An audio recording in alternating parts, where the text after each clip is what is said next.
to all my time travelling Tudor friends. It's Sarah, the Tudor Travel Guide here, and welcome back to this month's A to Z of Tudor Places. And today we are looking at the letter D.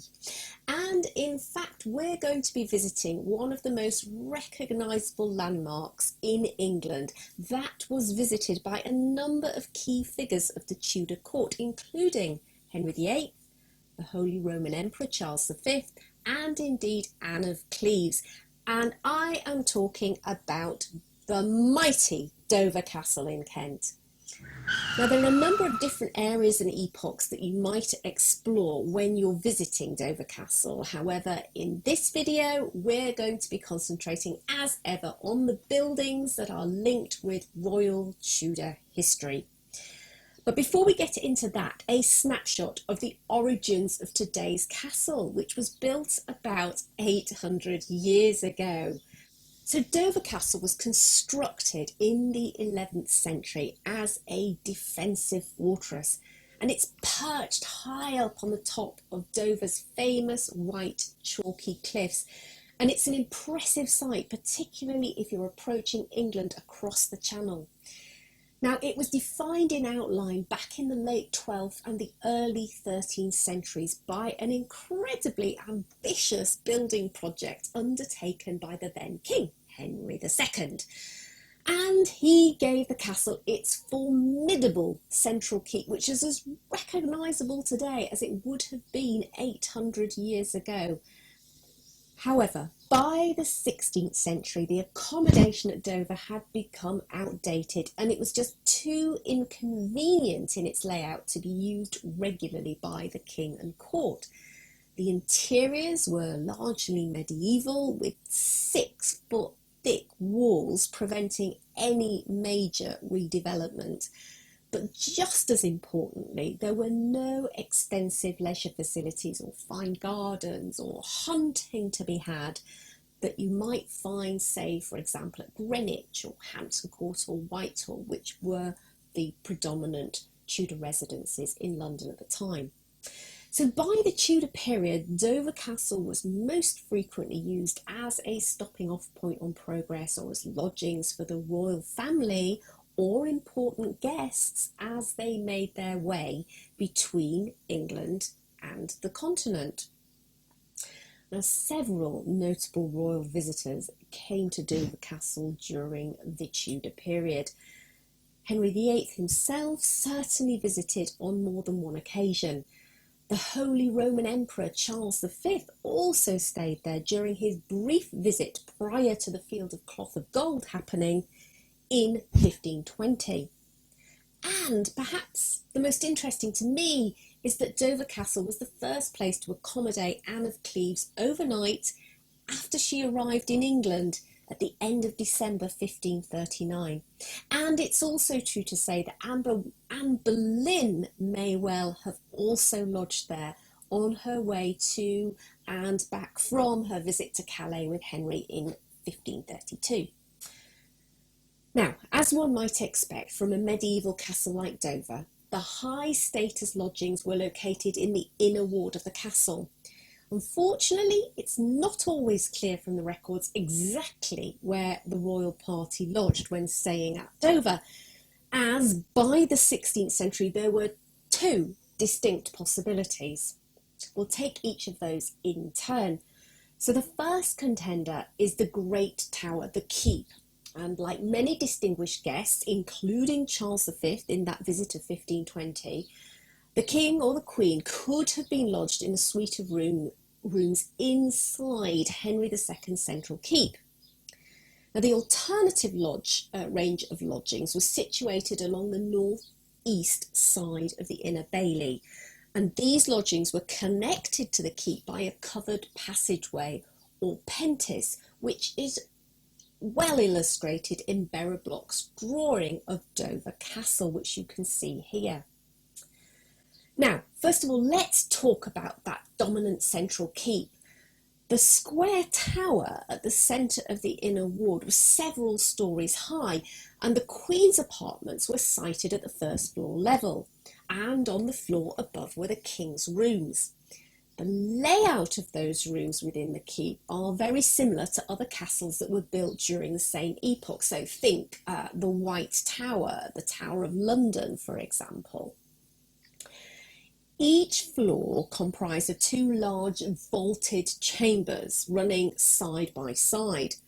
One chamber was slightly larger than its twin and was used as the Great Hall, or the presence chamber, in which the king or the queen would hold audience, and the other was reserved as the privy chamber, allowing the monarch and his consort the opportunity to retire from public gaze whenever they needed to. Now back to that alternative range of lodgings around the edge of the inner ward. So these were on the northeast side of the Inner Bailey, and they were known as, surprise, surprise, the King's Lodgings. This range, we know, included a great hall named Arthur's Hall, presumably after the legendary king, and of course a series of royal chambers and a chapel. The refurbishment of these buildings in the 15th century included the installation of new windows, and that we know from the records. And when you look at Vera Bloch's drawing, you can clearly see the range visible to the north of the keep. But what about the two royal visits that we know happened at Dover during the early Tudor period? We know that Anne Boleyn passed through Dover on 4 separate occasions on her way to and back from the continent. So first as a young girl of 12, when she was sent into the service of Margaret of Austria in 1513, and then of course on her return trip to England from France in 1521 as a mature woman. Now, the next time she visited Dover was during that historic trip to and from Calais in the autumn of 1532. By this time, Anne was at the zenith of her power and on the verge of her marriage to Henry of England. Now, we know nothing of the former voyage when Anne was a child, but certainly of the latter we do know considerably more. We certainly know that the royal couple were lodged at Dover, and the evidence weighs in favour as Dover Castle being the place in which they were lodged. And I say this because there is a letter written in October 1532. The then constable of Dover Castle, who was Sir Edward Guildford, is noted to have been overseeing repairs to the castle's drawbridge and the King's Lodgings in advance of Henry's arrival on his way to his interview with Francis I in Calais. The couple set out from Dover aboard the Swallow, yes, we even know the name of the ship, at 5 o'clock in the morning on the 11th of October. The wind was in their favour and they landed safely at Calais just 5 hours later at 10 o'clock in the morning. However, the royal couple were less fortunate on the return leg. Severe gales had kept them holed up in Calais for 2 weeks longer than they had expected. Some ships that they tried the return journey early were blown aground on the shores of northern France, and a few were even lost.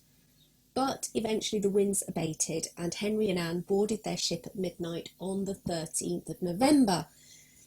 However, the winds hadn't completely abated and there was a rough 28-hour, horrible crossing ahead of them. But they did land safely back at Dover at 5 o'clock in the morning, on the following day, which was St. Erkenwald's Day, the 14th of November. They then remained at Dover for 2 days, leaving on the 16th. And in fact, the chronicler Edward Hall has even suggested that it was in fact on St. Erkenwald's Day, when the couple landed back in Dover, that they were married. So that makes Dover a really important place.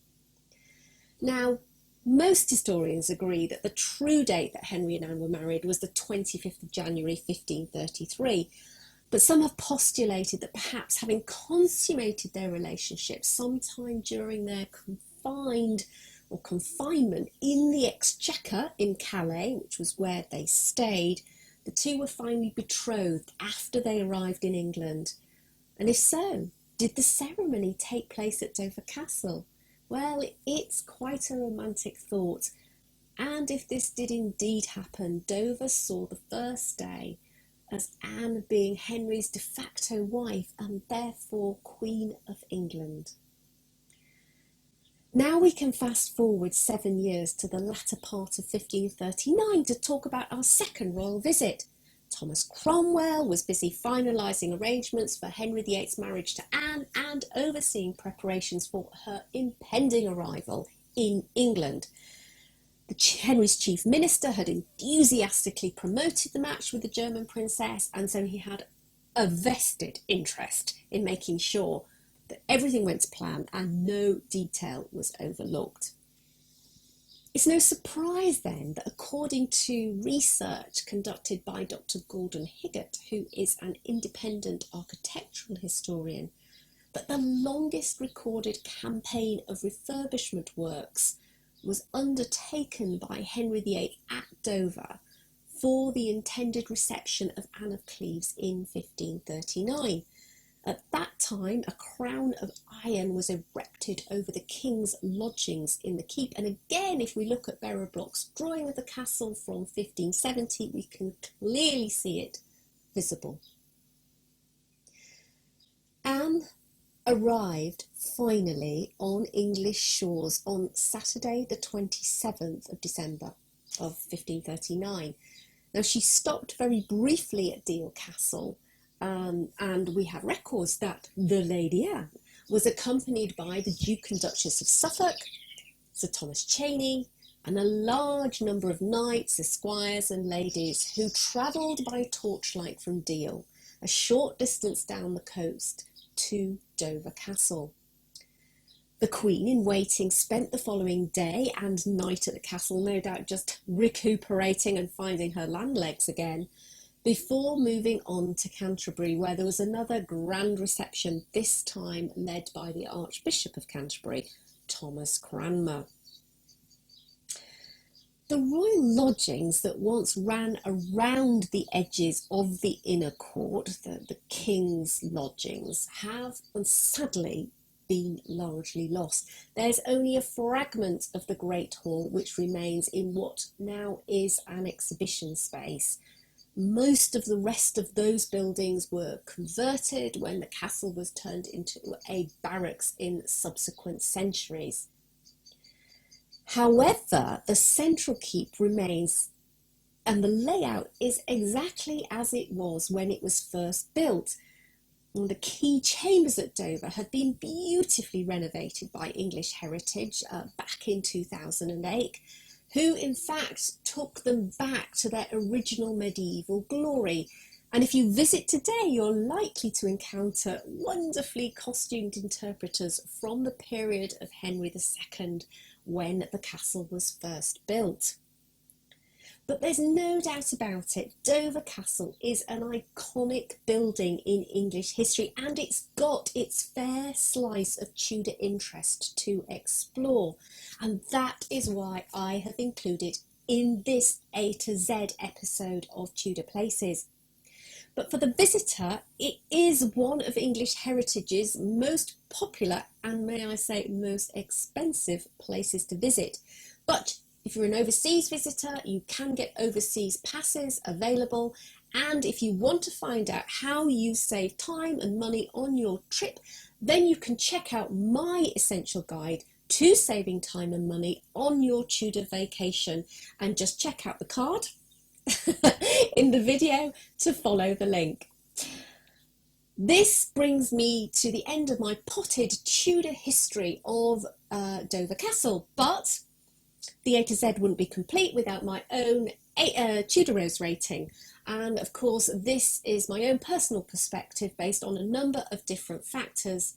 The first is historical significance, and for that I give Dover Castle 5 stars. It's literally gripping with history, and as I said, a fair slice of Tudor history, being visited by the Tudor royal family on a number of occasions. The wow factor I would give 4 Tudor Roses. It is a stalwart survivor of time, and the fact that at 900 years old you can still visit rooms that were used by medieval and Tudor royalty blows your mind. Authenticity, and now I'm thinking Tudor authenticity here, I would only give 2. If you're into early medieval history, then certainly 4 or 5, but most of the Tudor interiors have been lost. From an accessibility point of view, I'd give Dover Castle 1. The main rooms are up a very steep stone staircase and therefore are not accessible by disabled or wheelchair-bound folk. But from a point of view of being open during the year, well, Dover Castle is open for most of the year and therefore is pretty accessible as a Tudor place to visit. So that brings me to the end of this month's A to Z of Tudor places. I do hope you've enjoyed my potted history of Dover Castle, and it has given you an insight of some of the really important Tudor characters and events that took place there. So when you visit, don't forget to bear those in mind. If you want more information about Dover Castle, then of course visit the English Heritage website. But if you want to follow my adventures, make sure that you subscribe to my blog on www.thetudortravelguide.com, and links to that and the article mentioned in this video are as ever in the description below. And before you go, one last thing, make sure that you subscribe to this channel if you've enjoyed this video. There'll be plenty of more A to Z's coming in the months ahead. And so all that remains for me to say, of course, as ever, is happy time travelling.